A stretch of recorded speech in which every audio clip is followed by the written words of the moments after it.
Bonsoir Sandra, bonsoir à tous. Nous sommes ce soir sur le campus de la Doua pour vous faire vivre une grande première française. Des industriels et des chercheurs ont mis au point une nouvelle façon de faire de l'agriculture. Ça se passe en ville, en espace clos et grâce aux nouvelles technologies, peut-être une solution pour demain. C'est un jardin dans lequel il est interdit de rentrer avec ses bottes pleines de boue. Sur chaussures, charlotte, blouse obligatoire, ici, on cultive le naturel en le préservant de toute interaction avec la nature. Bienvenue dans la ferme urbaine de Lyon. C'est ce qui remplace Dame Nature ? C'est ce qui remplace Dame Nature. L'avantage de ce genre de culture, c'est qu'on n'a aucun élément pathogène du sol présent, aucun nuisible à combattre. Donc c'est une solution sans produits phytosanitaires. Donc c'est une solution extrêmement pure. Salade, thym, basilic, fraises, une dizaine de variétés de fruits et de légumes poussent ici hors sol, sous ces LED, à température contrôlée, selon un cycle jour-nuit piloté par ordinateur. Le système de convoyage, unique au monde, garantit également un apport en eau et en nutriments équilibré.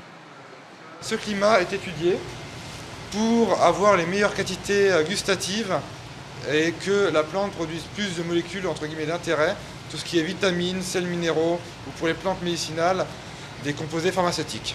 En garantissant ainsi des conditions optimales de culture pour une consommation énergétique digne d'une serre dernier cri, une salade pousse par exemple en 5 semaines au lieu de 9 en terre. Donc ça va plus vite, c'est plus compact. Le fait que ce soit étagé, on a une meilleure productivité, une densité donc au mètre carré. Et donc finalement le ratio énergie consacrée à la culture et production en volume est excellent.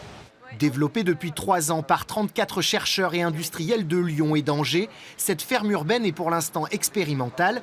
La société FUL réfléchit déjà à adapter le concept à une échelle plus industrielle.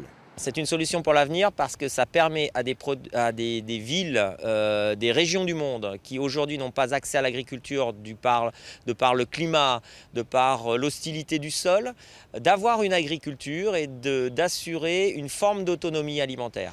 D'après FUL, implanter ce genre de ferme en ville permettrait également de réduire considérablement les délais d'acheminement des fruits et des légumes dans nos assiettes.